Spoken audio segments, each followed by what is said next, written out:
Hey guys, what's going on? It's Colin here again. Today I'm back with another fan video. This is my General Electric TV fan, as they call them, TV fan, because if you look at it, kind of does resemble an old TV, especially when the base is down here. It's a 2-speed fan, and it's actually kind of interesting. It's currently up on the wall above my bed here. It's the only fan I've ever had on the wall. This one used to be, sorry about the wind noise, I got the Emerson going here. It used to be this one that was on the wall there, but I decided to put this one up there because this one's a little bigger.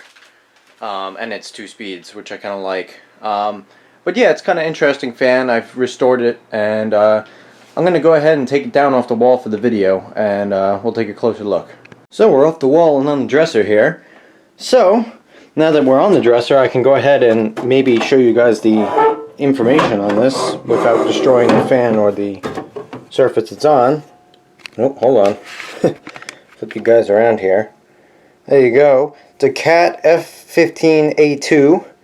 And there's some other information there. If you want to see it, you can pause the video and spin you guys back around here. I think that this was like a kind of utility fan. And you can see, look at how many different wall mounting options there are. It's kind of interesting. I put these felt pads on the bottom to help it keep from scratching. But as collectors usually call it the TV fan, because I think this gives you a better representation of why.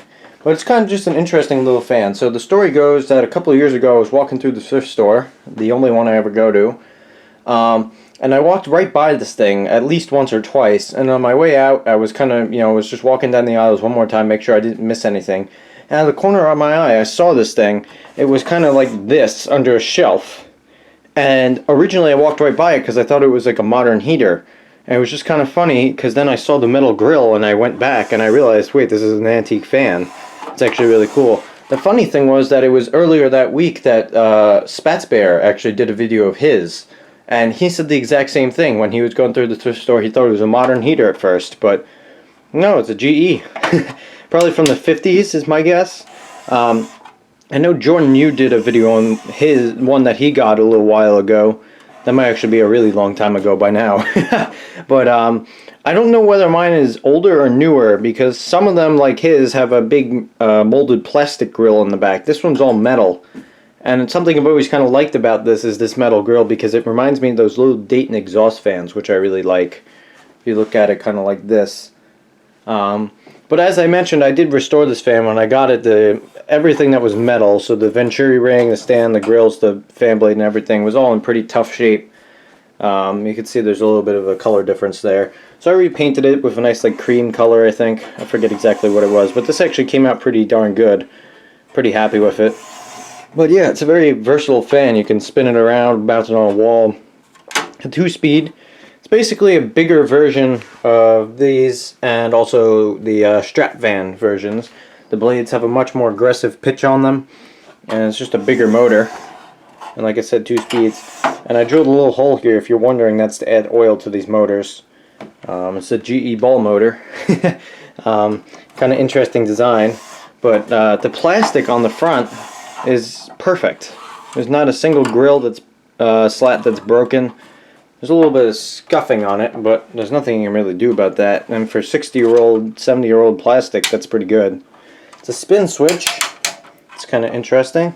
And it's got a venturi ring, which I really like.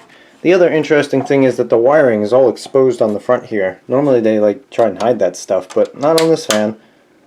So, original rubber blade mount, unlike that one. But yeah, this fan works great. I have it mounted up on the wall over there, and it helps to kind of circulate air around like this in my room. And because my room isn't super big, that actually works pretty well. Camera's falling off here. And because my room's not super big, that actually works pretty well. It kind of spins it around like this. Now I've just made half my audience seasick. But alright, so I'm going to go ahead and plug this thing up, and we'll see how it works. The other interesting thing with this fan that I forgot to mention, not only is it the original cord and plug, but this cord's extra long. This cord's got to be at least 6 feet long, if not longer, as opposed to this one, which is probably like 4 max. But anyways, I think this fan starts on low, if I'm not mistaken, but here we go.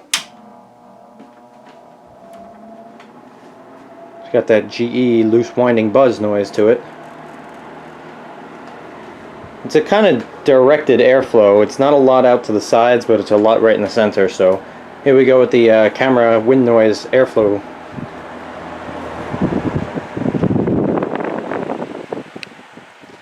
So it moves a very nice breeze for low, and it's not ridiculously loud either, which is nice. Sorry for the dogs. Spin it around here, show you the back.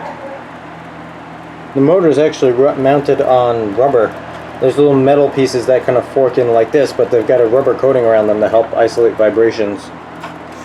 This fan rattles a tiny bit, but I think that happens more on high. So, speaking of high, here we go.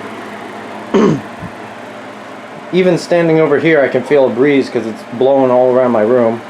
Go ahead and do the camera wind noise test again.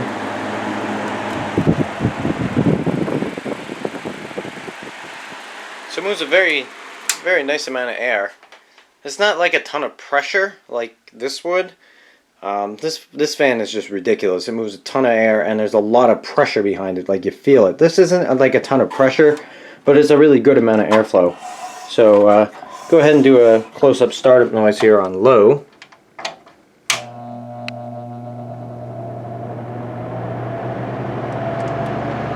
Go to high. Tried to turn it off there. And then we'll do a startup noise straight to high, as close as I can get, or as quickly as I can do that. The other interesting thing is with these, this whole front grille is only held on by 4 screws, and they're just like sheet metal screws. They kind of just poke through the back there. It's kind of interesting. All right, let's go straight to high.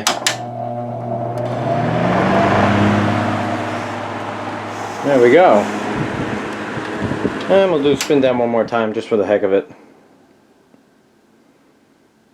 It's not a terrible spin down. It's not the greatest, but it's not too bad. Then again, I haven't added any oil to this fan in a very long time, but I think what I'm going to go ahead and do here is throw it back up on the wall and just get a little footage of it running there, and then we'll conclude this video. I don't know what it is, but I've always kind of liked the look of fans on the wall.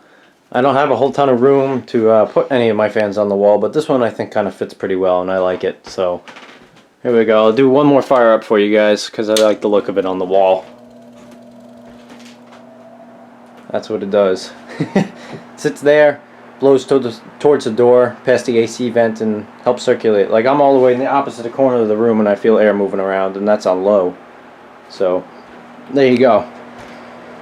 That's my 1950s General, or presumed 1950s General Electric TV fan. So hope you guys enjoyed. So thank you for watching.